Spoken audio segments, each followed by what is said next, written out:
El pase hacia el vacío, Pipo la barrida, gol, gol del Salvador. 28 juin 1969, Stade Azteca de Mexico, 101e minute. Le Salvadorien Pipo Rodriguez reprend un centre dans la surface de réparation adverse et glisse le ballon hors de portée du gardien hondurien Jaime Varela. Para mandar con la punta del botín el balón al fondo de la cabaña y poner otra vez arriba. Toutefois, pour mieux comprendre l'importance de ce but, remontons quelques années en arrière. Depuis le coup d'état d'Osvaldo López Arellano, en octobre 1963, les relations ne cessent de se dégrader entre les deux pays voisins d'Amérique centrale. Si le Honduras et le Salvador détiennent de nombreux points communs, à l'instar d'une même langue ou encore d'une alliance avec les États-Unis, leurs conditions démographiques, elles, diffèrent. D'un côté, le Salvador, plus petit pays de la région, compte 4 millions d'habitants pour une superficie semblable à celle du pays de Galles. A contrario, de l'autre côté de la frontière, le voisin hondurien compte quant à lui 3 millions d'habitants pour une surface de 120 000 km², autrement dit 6 fois plus grande.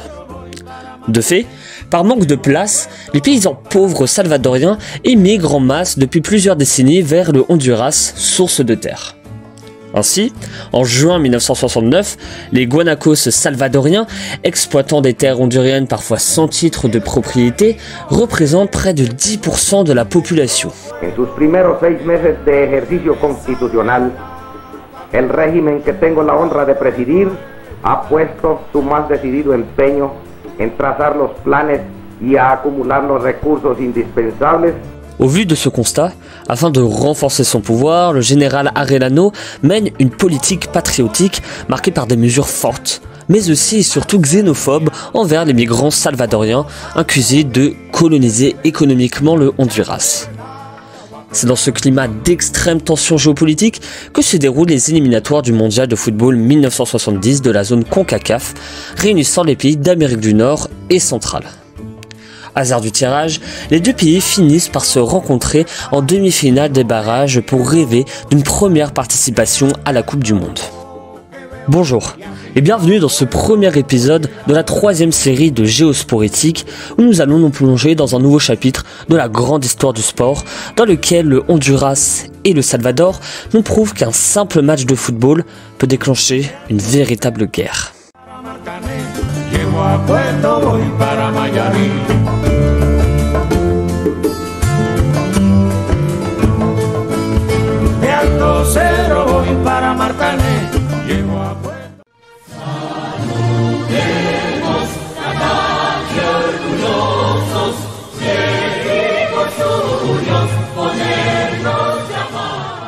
Pour mieux comprendre ces tensions, il s'avère nécessaire de remonter au début du 19e siècle et plus précisément en 1838, année synonyme d'indépendance pour ces deux pays. Ces deux nations connaissent alors une longue période d'instabilité politique avec des guerres civiles quasi permanentes jusqu'au début du XXe siècle. Par ailleurs, cette période se voit aussi marquée par l'installation d'entreprises, principalement américaines, ces dernières exploitant massivement les ressources locales jusqu'à imposer leur volonté aux gouvernements locaux. Ces deux pays sont alors aux mains d'une oligarchie de grands propriétaires défendant leurs privilèges, et ce au détriment d'une distribution des terres réclamée par les peuples maintenus dans la pauvreté.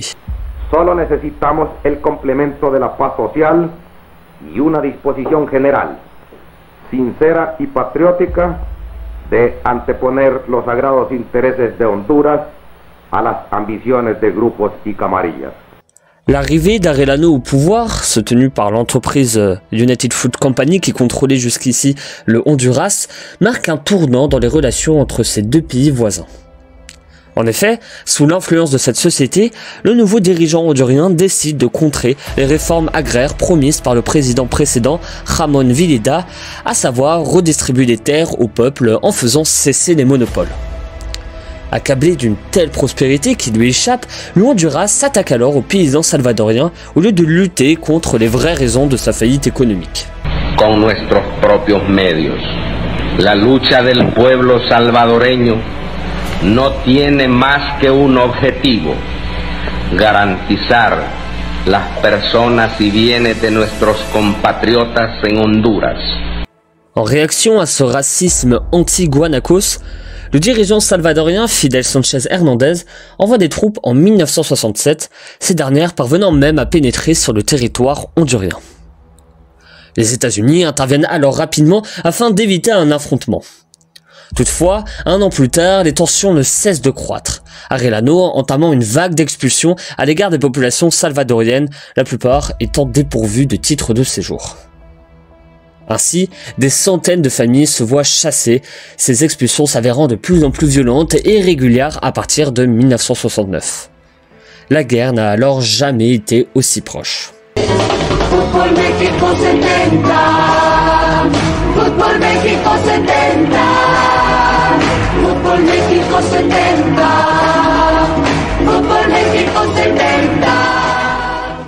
En parallèle de ces tensions géopolitiques, se jouent les éliminatoires de la zone CONCACAF du mondial 1970, les deux sélections étant parvenues à terminer en tête de leur groupe de qualification.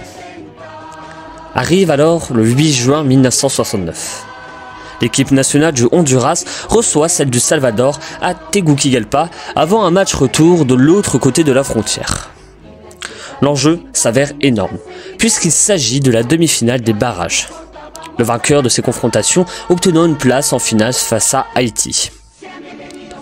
Les joueurs ressentent alors une forte pression, conscients qu'il s'agit bien plus qu'une simple confrontation entre deux sélections, comme l'explique parfaitement le milieu de terrain salvadorien Pipo Rodríguez. Nous avions le sentiment qu'il était de notre devoir patriotique de gagner pour le Salvador. Je pense que nous avions tous peur de perdre, parce que dans ces circonstances, cela serait un déshonneur qui nous suivra pour le reste de notre vie. Moros, Coneja Cardona, Mendoza el centro, la chilenita, gol del conjunto hondureño, la Chula Gómez. Ahí, al frente del área. La veille de ce match, les supporters honduriens organisent un petit concert de klaxons tout en lançant des pétards devant l'hôtel des joueurs salvadoriens. Résultat, le Honduras repart avec une victoire 1-0, les Salvadoriens épuisés ayant quand même tenu tête jusqu'à cette frappe de Gómez à la 90e minute.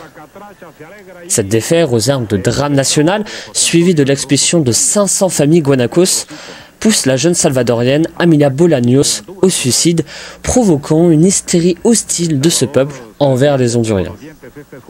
Le lendemain, le quotidien national ira même jusqu'à écrire que, je cite, « La jeune fille n'a pas pu supporter que la patrie soit mise à genoux ».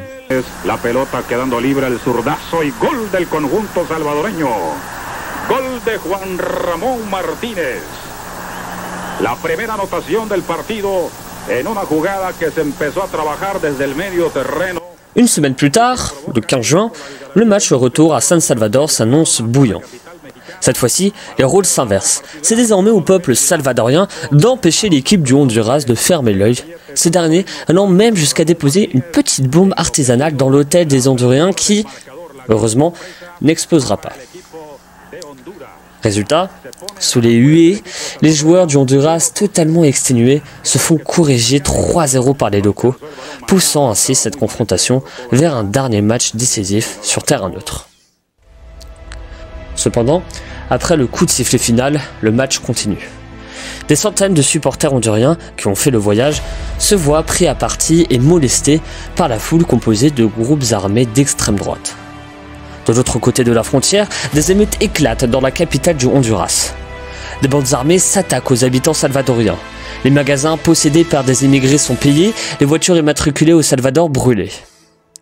C'est le début d'une escalade inévitable.